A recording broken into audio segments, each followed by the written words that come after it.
مشين كورنتدا كيليس marka qoraas badan soo furay maxay gaartay hata inay qarxo tii weyneed oo raayactay leed marka labada bari wasiirka korontada iyo gudoomiyaha Kenya Power ayaan ka tashaneynay waxaa la aragtay inay la keeno mashiin karo weyn mashiinta insha Allah saaka way imaatay adiga ka baxana markuu kici waxay dhaheen maanta idinaan ka shaqeynaynaa bari salaadana duulaayada waxay ku xirayeen mas'uul wasiirka marka ugu dambeyn caawa bay koronta xaafadaha ka maqanta haddana korontada sidii ahayd bay u soo noqon insha Allah anigana magaalada ka tagayra ahad sharta musoro korontadii inay soo noqdo marka intaana qaali ka hada waxa way magaalada weynaatay korontadii waa nin kasta yeeshay habeenkoodana hadii waa tarawih magaalada magaalada marka korontada ma qubayso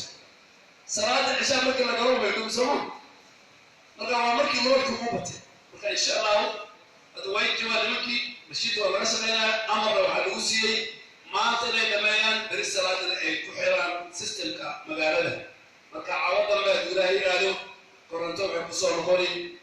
sidii wada haagitay intaas aan magaalada maayo xumad waxa leeyahay dacwada meesha ka sii wadno annagana garab baaydiin nahay ama dawladda ahaato ama shacab ahaano ama siyaasiyiin ahaano diinta inaan garab ku noqono inaan xoogga anaga xoolaha anaga codka anaga ku difaacno ayaa diyaar u nahay haddana madaarista maadooyinka laga akhriyo dawladda way ogolaatay culimada ay sheegi doonaan in syllabuski dawladda wasaaradda tacliinta ogolaatay in martaba lama dhahay madrasada maxaa akhriya waxay noqotay shay sharciyeynay kullu buugta isku diwaado